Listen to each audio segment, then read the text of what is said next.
খুলনাকে কাঁদিয়ে এবারের বিপিএলের ফাইনাল নিশ্চিত করেছে চট্টগ্রাম কিংস। শেষ ওভারের নাটকীয়তায় এলিস আল ইসলামের বীরত্বে জয় পেয়েছে চট্টগ্রামের ফ্র্যাঞ্চাইজি। ২৪২ স্ট্রাইক রেটে ১ ছক্কা ২ চারে ৭ বলে ১৭ রানের ইনিংস খেলেছেন এলিস আল ইসলাম। এর পিছনে ছিল দারুণ এক গল্প।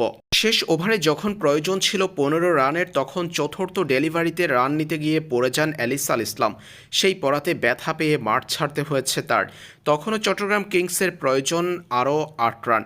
এমন অবস্থায় শরীফুল ইসলাম মাঠে নেমে ১-৪ হাঁকিয়ে তিনিও আউট হয়েছেন। শেষ বলে দরকার ছিল জয়ের জন্য ৪ রান। দলের বিপদে আর বাহিরে থাকতে পারেননি এলিস আল ইসলাম। ছুটে এলেন মাঠে।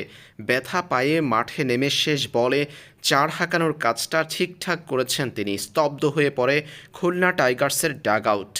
জয়ের উল্লাসে মেতে ওঠেন এলিস আল ইসলাম। শেষ বলে ৪ হাঁকিয়ে চট্টগ্রাম কিংসকে এবারের বিপিএলের ফাইনালে তুলেছেন এই ব্যাটার। অবিশ্বাস্য বিষয় হলেও সত্যি, শেষ ৬ বলে ১৫ রান আটকাতে পারেননি মিরাজ। স্তব্ধ হয়ে গেছে খুলনা টাইগার্সের ডাগ আউট। অন্যদিকে ফাইনালে ওঠার আনন্দে চট্টগ্রাম কিংস ২ উইকেটের জয়ে বিপিএলের ফাইনালে উঠল ফ্র্যাঞ্চাইজিটি।